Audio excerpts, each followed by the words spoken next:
All right. Thank you all for coming here today. This is a video memorial pan. Wait, sorry. Wrong script. Right. Thank you all for showing up. This is going to be a discussion between the two of us about the Bionicle community over the last 20 years. Because somehow we've lasted as long as Star Wars and somehow managed not to be nearly as gray. But I'm Eljay. I run with the TTV channel usually. We like not to call ourselves a Bionicle channel, but at the end of the day, we're still running cannon contests for it. Somehow. Kill me. Hi there, I'm Andrew, go by Black6 Online. I run BZPower. I am a Bionicle community addict, and I've been trying to get clean for the last 20 years. Yeah, so I thought today we'd kind of just talk about our experiences, kind of our perspectives on the community, where things are, where things could go, kind of all of it, because you've been involved, like I said, for 20 years.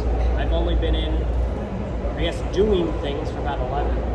Slacker. I'm sorry. If I could go back in time, then I would. I don't want to think about how young you were when I joined BZPower. Oh my gosh. But no, let's kind of start at the beginning, how you got involved in BZP and starting with Bionicle. Yeah. So, I mean, like, back in the day, when I first discovered, like, the online LEGO community, it was mainly Lugnet. I think Danny might be one of the only ones here who I know was on Lugnet. All right, Cam remembers too. Like, some of my earliest posts about Bionicle online are still on Lugnet somewhere, because there's nowhere else to talk about it. And the other place that people tended to go, Yahoo had like essentially these little message boards back in the day called Yahoo Clubs, and I was actually running a Bionicle one. And then I found this little site called the Bionicle Zone, and this seemed a whole lot cooler than a Yahoo Club. And so I went over there and talked to the guy at Dimensioneer who was running it, and just kind of hit it off. And eventually I became staff on that, and never looked back. And he left and left me the keys for some reason, and now here I am. It's kind of interesting that like just the way the community has grown and diversified over the years. Back in the early 2000s, there was a lot fewer people who could make a website and a lot fewer ways to find other fans. So you had to rely on those couple people who could make a Lugnet or a Bionicle Zone or any of the other kind of old school fan sites out there. And then I'll be honest here, because it's been 20 years. So some of the earlier administrators of BZPower were very draconian and wanted to keep it all on BZPower. And honestly, looking back, like that, it was clearly a mistake. And if I could go back in time, I would try to have opened things up a lot sooner than BZPower did. Because we've kind of grown and diversified so much since then that we could have had that so much earlier. And the interactions we have with the different sites, we're still on good terms with everyone, and the things we collaborate on has been pretty great. I don't know what your backstory is with Bionicle. Well, I started off as a wee lad joining BZPower, because if you were a Bionicle fan in the early years, like pre-2010, you were on BZPower. There was nowhere else. And there was nowhere else you'd want to be anyway, because that was where Greg was answering questions for like, goodness, 12 years. Mm-hmm. That's where all of the fun was to be had. Contests, the art forums, which I can only imagine the art forums on BZP were like a foot infection. Like they were just so chaotic all the time. Yeah, there was like a whole other like sub-community there that like you tried to stay away from unless you were into it. Like you said, it was like an infection or something. Yeah, it's like you didn't want to get the Corona art forums.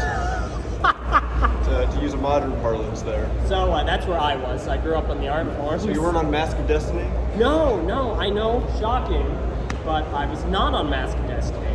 I remember always sorry, I should clarify. I was not on moderator. I was just being an idiot.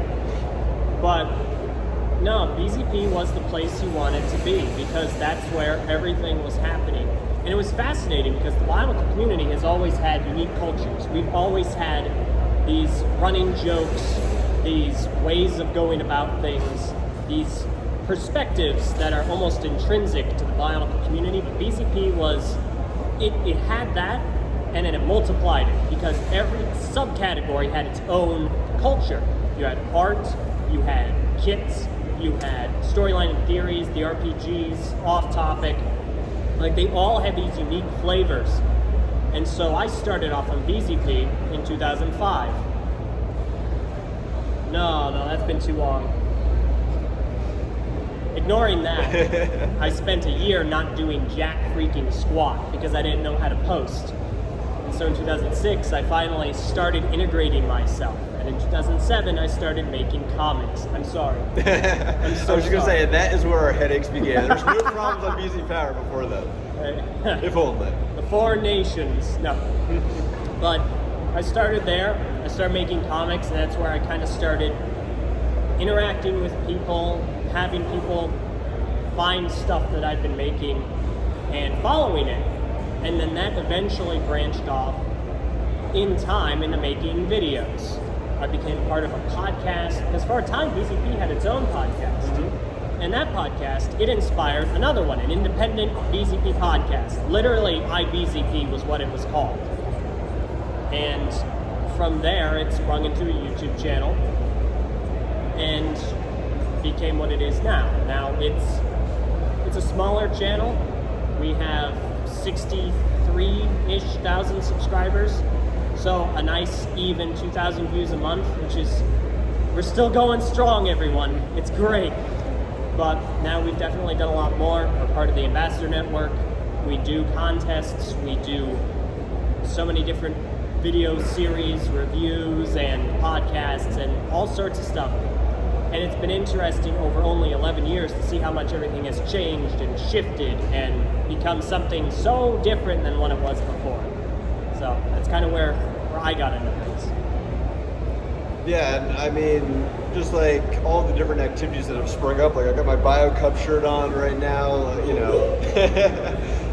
Just all the awesome other communities specializing in their own little things. Like, you know, you guys started with your videos and the podcast, and now there's whole mocking communities. Everyone remember mock pages, and that had a whole Bionicle sub-community on it.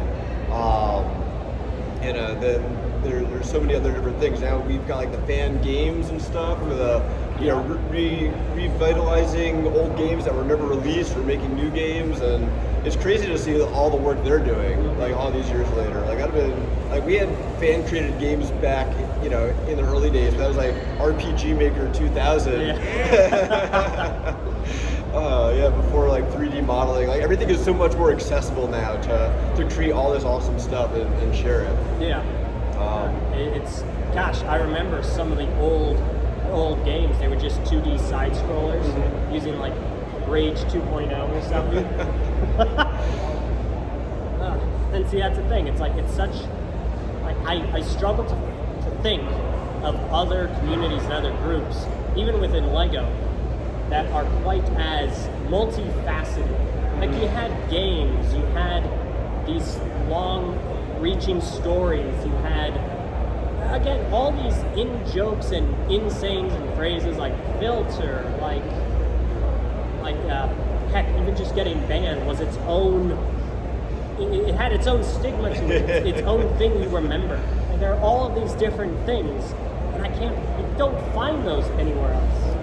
Yeah, it was definitely a perfect storm, right? Like those early 2000s, you know, communities were a thing that you had to really be into that to like search it out on this new thing called the internet, and then figure out how to join and post. And so you had these people who were super dedicated and super interested in it, and that just like spawned more and like attracted more people. And as people saw what other people were making, they joined, and it just kind of grew and grew. And you know, there's a lot of people doing a lot of awesome things now that kind of started from that, and it's kind of all grown and spread, and now we all have these different references and like the common vernacular that we've all kind of formed.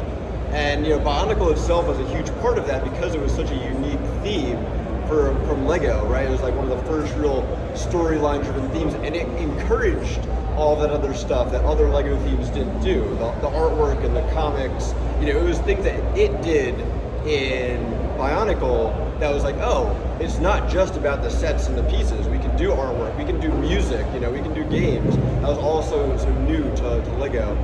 And I think some of the other themes that Lego's made since then have approached that, and obviously some of them like Ninjago are still going, and they have vibrant art communities and stuff, but it's still not quite the same, I don't feel like, because as they were coming up, the internet was already more diverse with like social media and stuff, and it didn't have that central focusing point that we did back in the early 2000s. And it's kind of something you touched on earlier, with BZP being such a central pillar.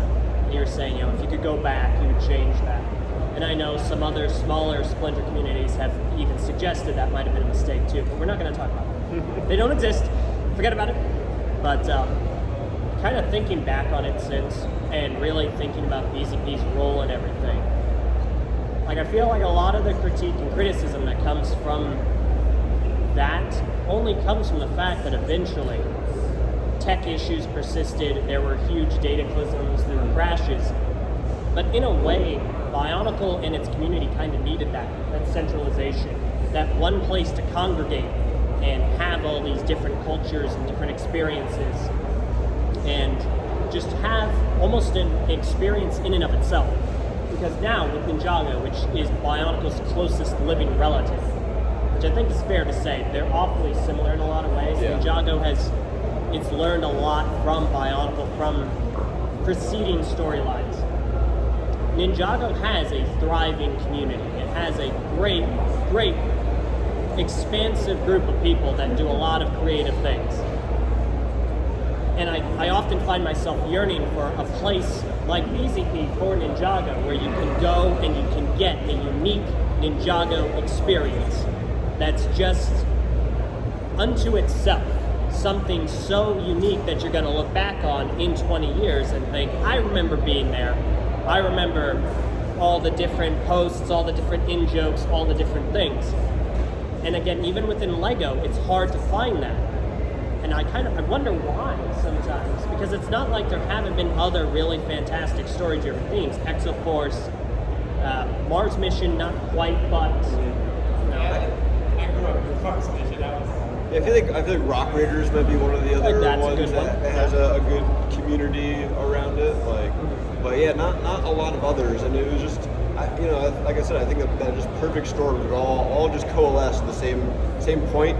The internet with this story and these new sets that just kind of made it. It was the sets were unique, so it kind of set them apart from other Lego stuff and kind of made its own community happen. I don't think we could ever, like Lego clearly tried to reproduce it several times with Hero Factory, Ninjago, and then since Ninjago, Chima and Nexonites, and none of them have quite taken off like Bionicle or Ninjago did. Yeah. And as far as like getting a central point these days, I think, I could rant about social media and like the pros and cons of it, but I think it gives everyone a voice and a platform, which I think can be fantastic, but it also keeps everyone from going into one place, because why would you want a central place when you can do your own thing and broadcast to the world? So it kind of disincentivizes that, for better or worse, right? I mean, it allows more people to share their passion, but it makes it harder to keep up with everything like you could, with central places. Yeah, and it's harder to spread word about things like you're talking about all those different games. Mm-hmm. And a recent example would be Sakota's project, the Lego Ideas project that eventually moved on to BrickLink. It's hard to kind of get word out to everyone because the community has gone from this one central place where all you need to do is make one post on the front page and boom, send it off.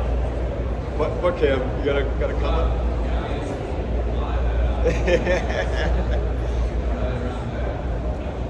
Well, he hasn't gotten 10,000 votes yet, but yeah, definitely definitely check it out while you're here. There's definitely a lot of awesome projects on LEGO Ideas for Bionicle still, and Yonex is definitely my favorite, and it's over in the Bionicle section, so for sure. But how do we rally about it? Like, I posted on the front page about it several times. You know, obviously Yannick is going to social media, he's sharing on Facebook, but yeah, there's not that one place, and you know, how do you get that word out to everyone?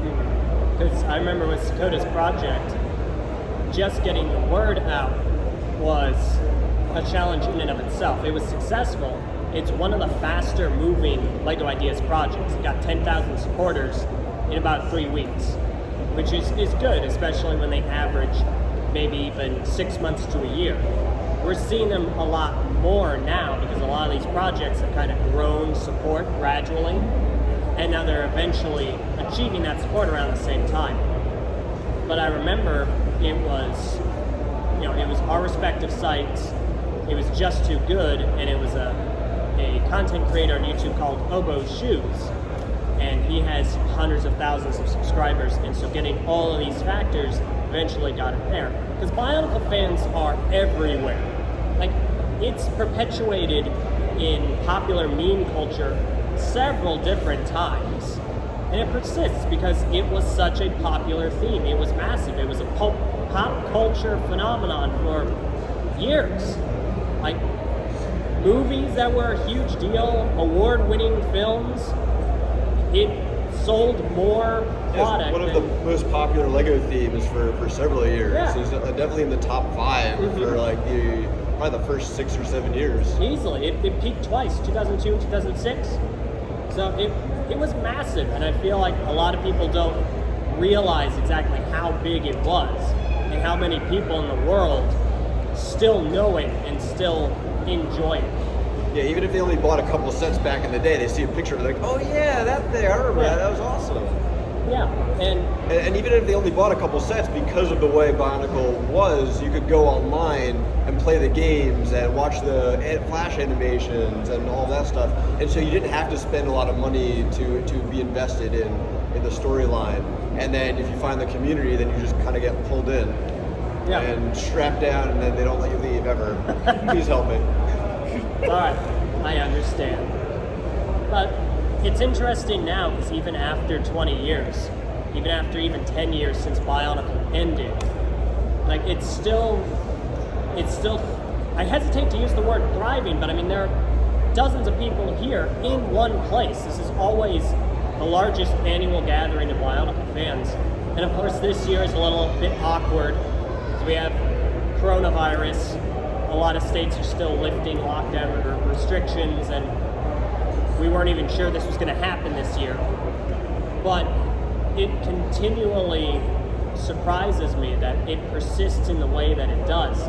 There's still a lot of centralization, a lot of groups coming together to work on different projects.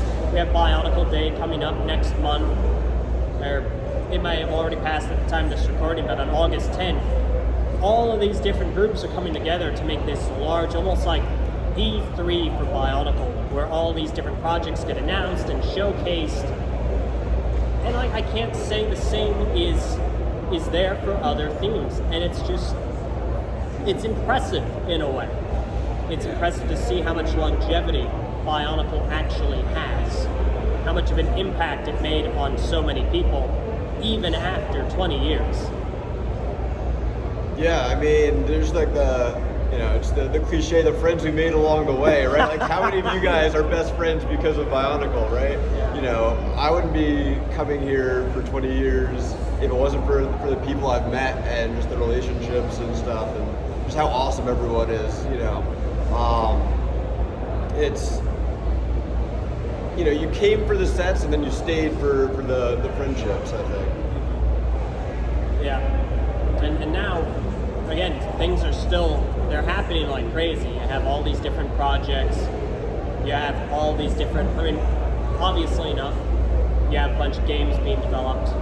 The story is still, I don't want to say persisting, but there's still an engagement. BrickFair is still around. He still works for LEGO, and he still engages with Bionicle. It's a unique way. It's not quite the same question and answer that he usually does. He still does it. It's not as frequent, but he still kind of is involved in canon contests, which we had during the later portion of Bionicle.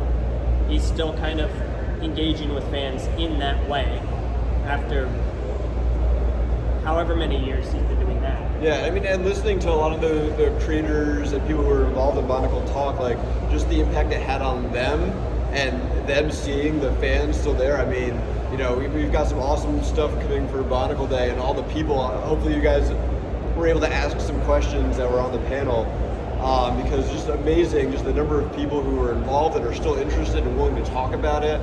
And, you know, based on the list of questions I saw coming in, it's just like there's a lot of people who are still interested in it. Yeah. It was very amazing. It's going to be awesome to see, you know, those panels. I'm sure it's going to be pretty sweet in, I guess, about 2 weeks or so. Yeah, I think 2 weeks from this past Tuesday. So Yep. it'll be awesome. That panel was, I mean, you'll see it, but the panel was amazing. It was crazy because I don't think anyone's talked to Bob Thompson from the community in like 17 years. But he still had so much to add, so much to say about a ton of different things. It was really impressive. But it also kind of goes to show, because you had Bionicle was kind of the special concoction.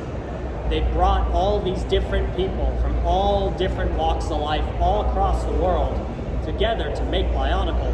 And you see that persist in the community in so many ways, because it's so international. I mean, Sakota, he's from Germany.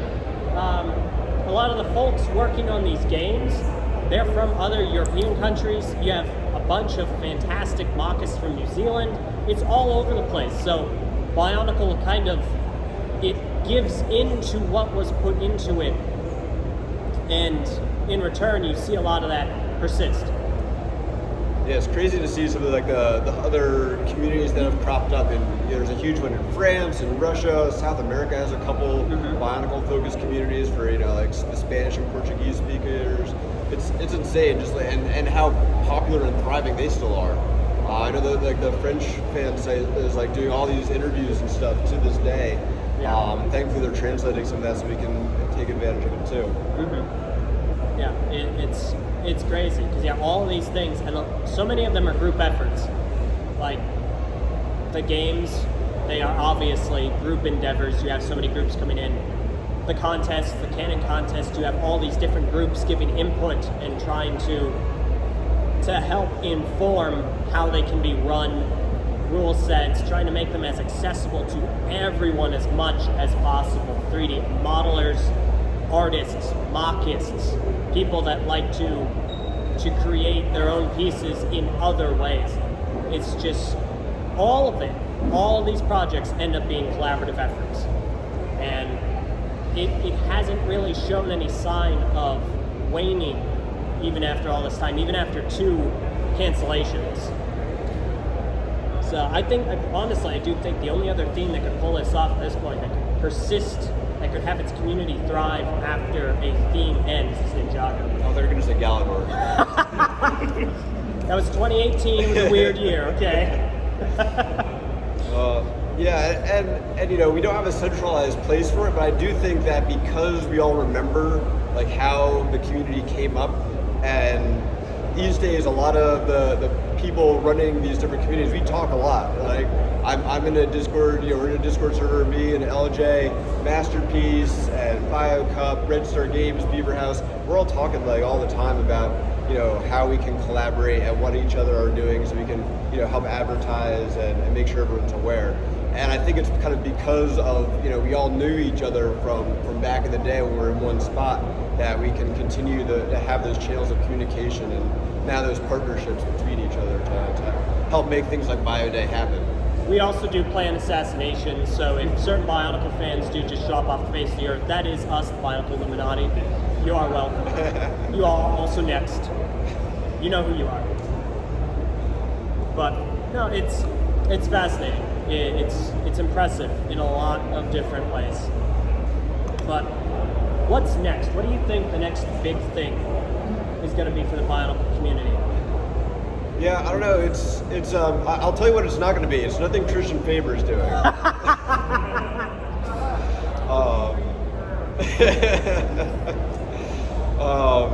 You know, I think his heart is in the right place, but I don't think anything is ever going to come from that at this point.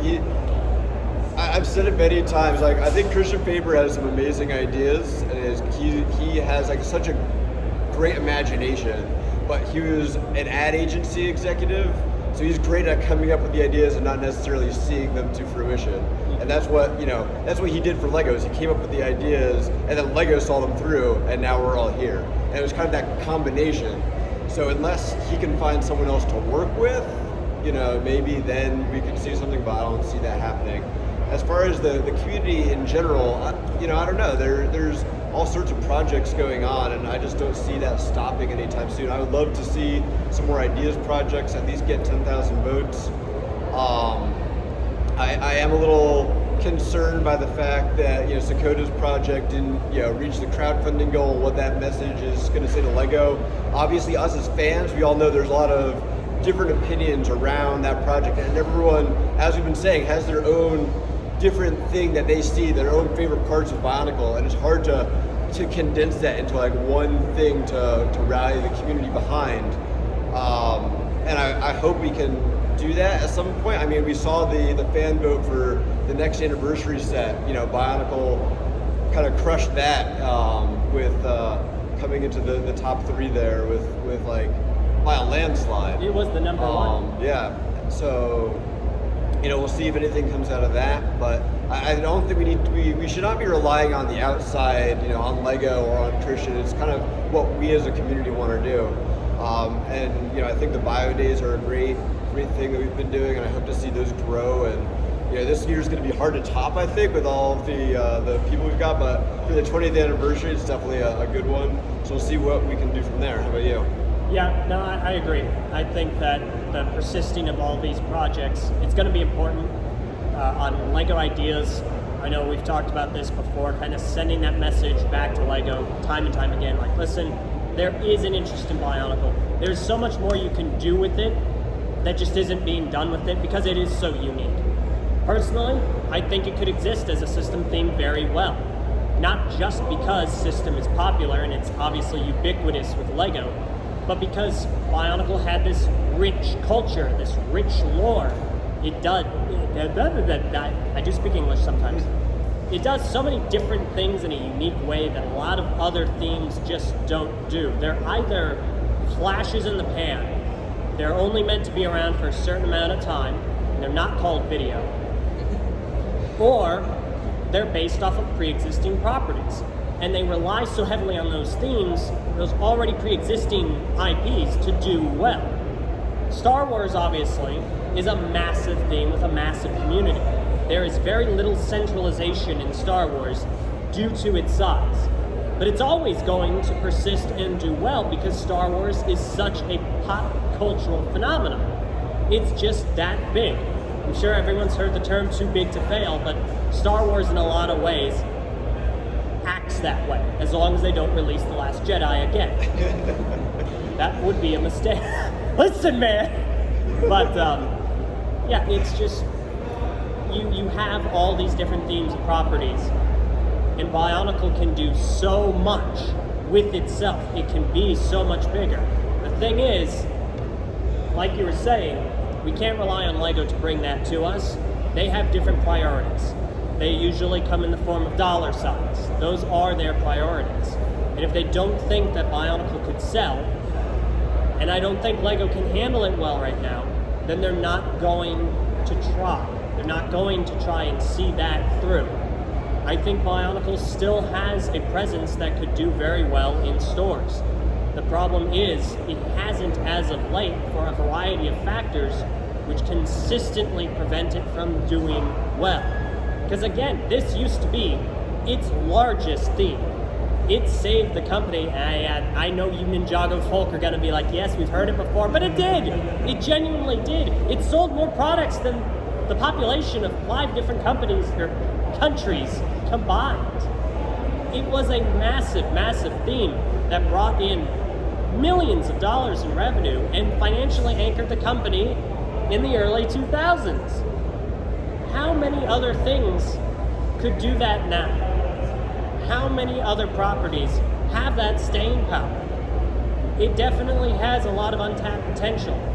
But for the time being, we just have to focus inward, do our own things, make our own creative endeavors, see them through, and just make things for the sake of us liking it, of us just enjoying those projects and those properties and that collaboration and that camaraderie. And it will persist, it will continue on, it will still be fun as long as we do it for the right reason, which is to make it fun and to let people engage with it in ways that they haven't been able to in a very long time.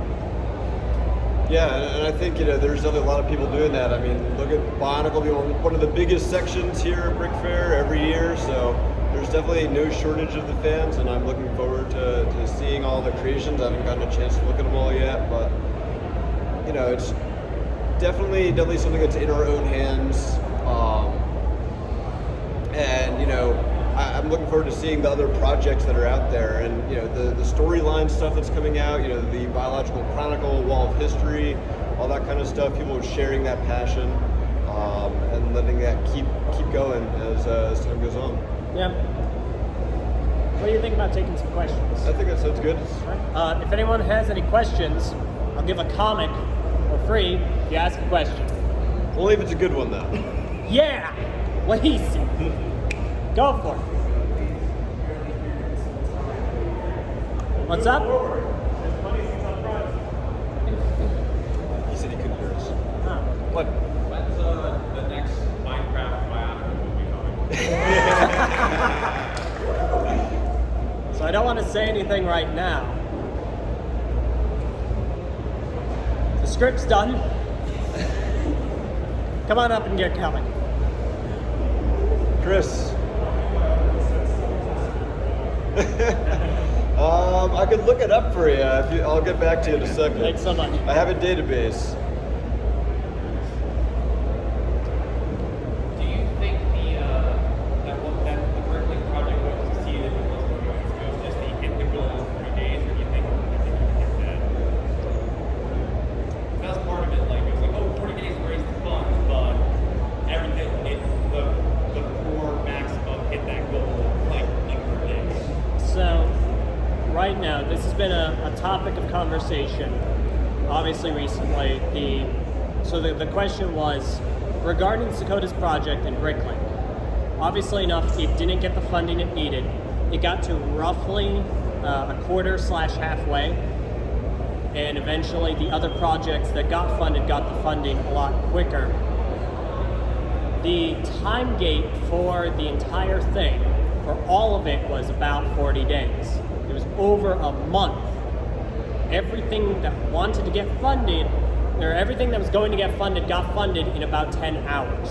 One of the projects was funded in about, I want to say 5 minutes. It was insane. And so it was done within the day. LEGO obviously did not anticipate that. If it had been given an appropriate amount of time, Bionicle would have been funded. I have no doubt in my mind. It was easily on track to do that. There are a lot of factors that went into why it did not get the funding it needed. The first of which being everything else got done much, much faster. And look at what got funded. You had a Castle set. Castle fans are much older. They're far more established, both financially and in their lives. They can ask for time off, especially in the early mornings of a weekday, like 10 a.m. Yeah, when it went on sale. They can plan for that. They're used to more expensive sets, Bionicle fans. Bionicle was designed to compete. Exactly, it was designed to compete heavily with Pokemon. Pokemon, you have card packs. You have these smaller, cheaper, kind of impulse buys. And Bionicle was designed in a lot of ways to really compete heavily with that. This has been something that the creators behind it have been talking about very recently. LEGO's podcast, they had a bunch of the folks behind that, Christian Faber, some of the other folks around its creative design talking about that. That was its goal. And so a lot of Bionicle sets were priced lower. They were supposed to be something a kid could go into a store with some pocket change and buy quickly. A smaller canister would be about $7. It would be really cheap, easy, and accessible. Dakota's project was priced at $120. That is $30 more expensive than the most expensive two Bionicle sets, which was the Scopio XV1 and the Manas, which retailed for about $90. They didn't convey the prices beforehand. They were only revealed the day of, so no one had any time to prepare for that. And of course you had a lot of people going, well, I can't afford that. That's a bit too unreasonable for me. A, because it's not what I expected for a Bionicle set, and B, because I just didn't have the time to prepare for that. It's a lot of money to save up. And it's much easier to click support and let LEGO foot the bill than it is to contribute upwards of $120 if you wanted more than one. I know I bought multiples. Everyone else I knew bought multiples. So there were a lot of factors in play that unfortunately did not lend themselves well to Sakota's project getting funded. Yeah, it didn't help that the website had issues and stuff. That's right. There was technical issues. And a lot of it is like LEGO being too not caring, like in general. Like there were people who kind of warned them, like, hey, every time you release a new set, Shop at Home tends to crash. Maybe you should like spread this out more, or make sure you add some more servers. And they're just like, nah, it'll be fine. It's gonna take 40 days. They keep underestimating how voracious fans are. Themselves like, hey, like with other stuff, you often have people, especially nowadays, like trying to scout things, and you put like a buy limit of like 5 instead of like 1 or 2. Yeah, so people knowing that they could scalp the castle sets, they buy 5 of those real quick, and there's a lot of factors that kind of worked against it. Yeah, so it gets a little frustrating sometimes because I feel like we do this a lot. Something happens to Bionicle, there's a glimmer of hope that it could come back, and then we make a lot of phenomenal progress, and something happens. Something happens every time. Generation 2 did not fail because of the name Bionicle. It ended up not working out for a multitude of other factors, well within LEGO's control, that just stopped it in its tracks, and it's a shame.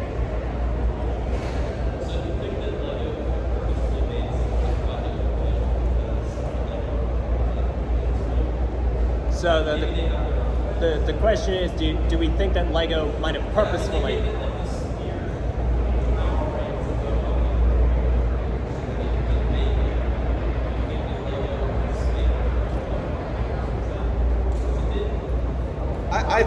I think it's more incompetence than trying to make it fail. Yeah, like don't attribute anything to malice that can be explained with the process. It's definitely sometimes it feels like it, but I feel like in a lot of ways LEGO almost looks at it like acceptable losses, at least in the case of Bionicle. It is definitely not at the forefront of their concerns. So I don't necessarily think it's targeted per se, but it's one of those things where they look at it and like, and honestly, to me, I was shocked, truly shocked that it ended up in the 90th poll. Like, I couldn't believe it. Under no circumstances would I thought they would have added that. And lo and behold, it ended up getting the #1 spot for the most votes. We don't know where it is now. I'm not optimistic. Don't hold your breath. You come up for a comic, you come up for a comic. Which was impressive considering how bad the image they gave for it was on that poll. Oh, and in answer to Chris's question earlier, I have about 400 Bionicle sets in my garage. And like 900 of the Star Wars buildable figures. So we'll be doing contests and stuff here at BrickFair and on BZPower for a long time to come. Seth, what do you got?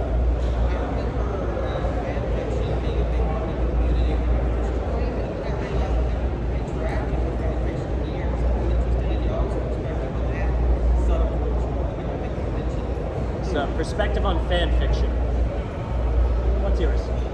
I think you're right. There are definitely still some people who are still writing stories and stuff, but I guess a lot of them have moved on to writing other things or moved past Bionicle.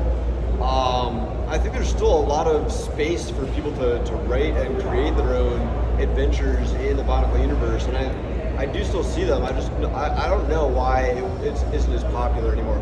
Maybe it's just a time thing, right? Like Bionicle fans are aging up. It takes a lot of time to plan and write a story, so that maybe has something to do with it. Yeah.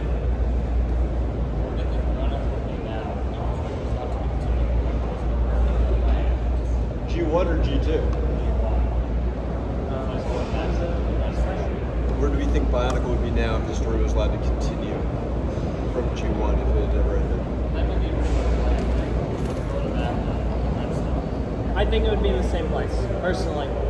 I don't necessarily think it would have had a significant impact on where Bionicle is right now. I think a lot of people would have been satisfied to have conclusions to open-ended stories, but I don't necessarily believe it would have changed where things are in the present if those stories had finished.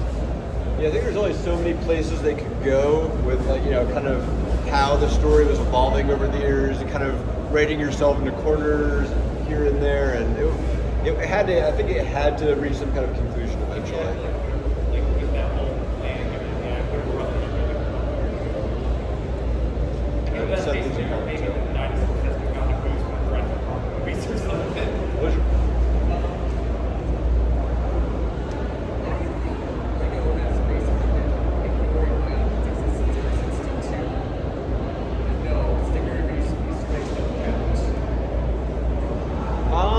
Because they don't see the money in it. So a behind the scenes story I have heard is that the Lego movie came out in 2014, and all of a sudden Lego was the hottest product on the market. Bionicle G2 came out in 2015, which coincided with Lego's marketing department saying, hey, Lego is the hottest thing right now, we don't need to spend any money in marketing for anything.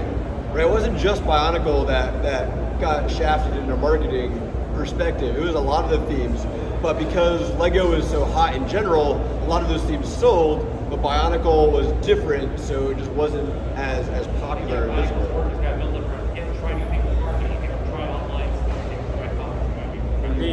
The other interesting aspect.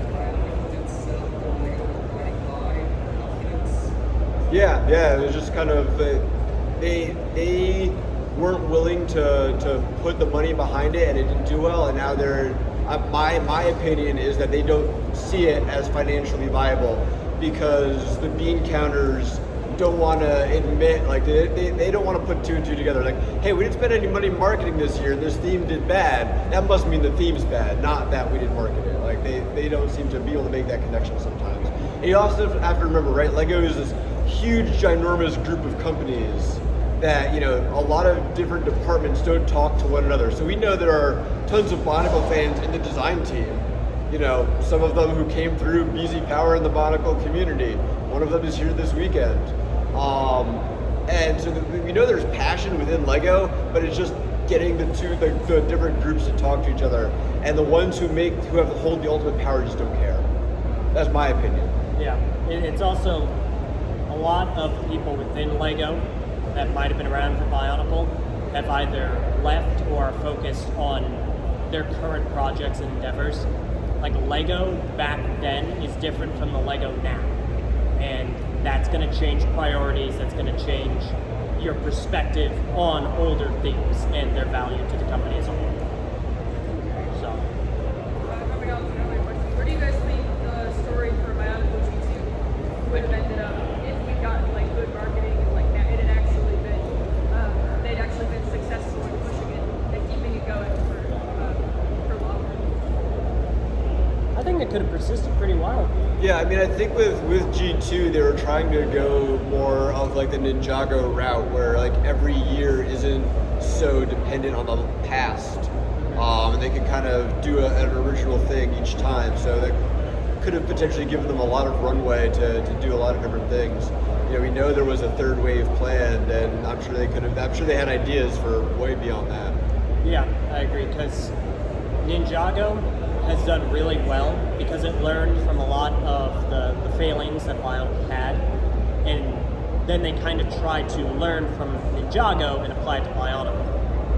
And I think we would have really seen that work because Ninjago has done a really excellent job of reinventing itself and staying fresh and new in the modern age. It's done that at least 3 times, and it's consistently impressive.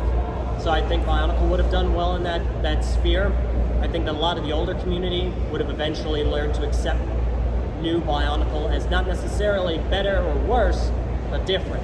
It was just a different take, it was a different angle, and it could have brought in new people that would have enjoyed it and engaged with it in a new and exciting way. Where do you think Bionicle would have been if Hero Factory continued for another year or two?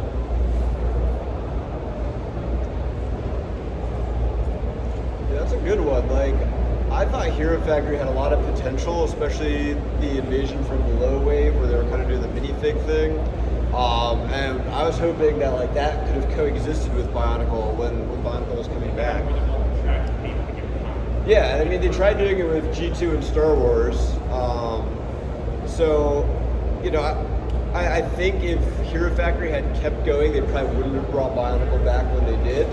And you know, maybe if that could have like completely changed everything. If you want to look at like the what ifs, right? Like if Hero Factory had been going that year that LEGO didn't spend any money on marketing, and Bionicle had come out later when they were spending money on marketing, you know, who knows?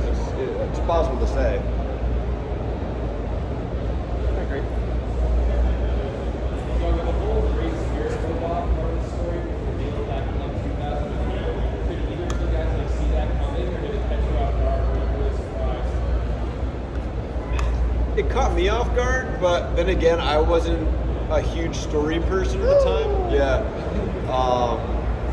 I've been here for the community, right? Like, 2008 when that happened, I was in college, and so I wasn't paying as much attention to the story and stuff. So yeah, it caught me off guard for sure. It surprised me. It definitely did, but looking back, you see the areas they planted the seeds. Like, it was from the get-go. That was an insane level of integration and secret keeping, because I think it only actually leaked at the very, very, very end. It was like, I think 2 weeks beforehand. So Maybe something like the animation team on that final. yeah, Or something. it was impressive, and I definitely think that it was the right direction for the theme. I thought they did it really well. I was shocked, and I love how they pulled off that double whammy.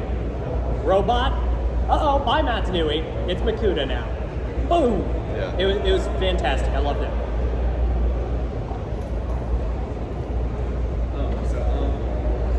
There's a lot of fan there's a plan for Day this year. They have some of these smaller fan projects in the community as possible for future Bionicle Days to possibly integrate a community showcase of upcoming projects such as like Chronicles, Emergence, GTV. So, absolutely, 100%. I know very well that Bionicle Day, they're constantly looking for projects and people to contribute to the show. They're always looking for people, and it's definitely sometimes a struggle to have people on board promise something but not be able to follow through on it. But yes, no, absolutely, it's 100% possible. Reach out to Fakiti. He would be the guy to talk to about that and see if it can be done. I don't know about this year, I straight up don't, but 100%, and that should be the goal of some of these greater projects, these greater collaborations, is to help focus on as many projects and endeavors as possible. Thank you. Love your shirt. Thanks.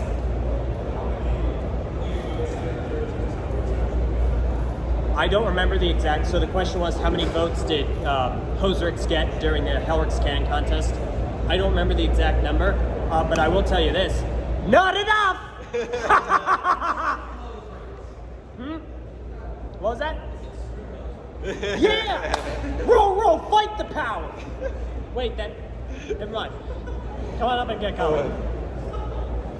Do you think in the next 5 years, LEGO will attempt to another Bionicle construction meet? Do you think that's dead on? I think construction as we grew up with it is done. I think that the ball and socket system with pinholes and axle holes, that's over. I don't think we're ever going to see that again, but I definitely do think that construction in the way that it's being done now will persist, and it could be its own theme. The mechs, the superhero mechs from DC and Marvel, and now we're seeing integration into Monkey Kid, that's where construction's headed, and I think that's a really good basis for a Bionicle continuation or return. Sorry, continuation of the brand name, not the story. We could see it do very well there.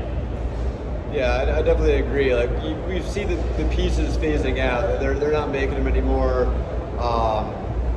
There will definitely always be some that will be in production. I think the socket will always exist because they use it with like the 2x2 bricks that have the balls and the cups and stuff. So not all the pieces will be phased out, but I don't think we're going to see an actual theme for a while. Where do you think that will go with all of the construction that we have now in that? I don't think that would have ever happened because it would have just been too expensive to keep all those molds in production. It would have just been a huge nightmare, right? That's one of the things, like, as Bionicle fans, we love to remind people that Bionicle helped save the company, but that was also a time where Bionicle was, in some regards, hurting the company by having so many new molds every year and all those different colors.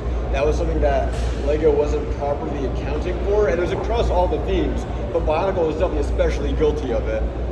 So I don't think that it would have been tenable. I think it would have, if LEGO had not stopped like reducing the number of molds, they would have probably gone out of business. I mean, you can look at later on, like the Amiga build, you never with kind of a standardization. Yeah. Everything is the same like frame. Yeah, you can only have so many molds. That was what CCBS was trying to do with the standardized system. That's smart. Yeah, and I think I loved some of the things they did with CCBS. But yeah, I don't think we could have ever had the same variety of molds that we did in like the first few years of Bionicle. Yep.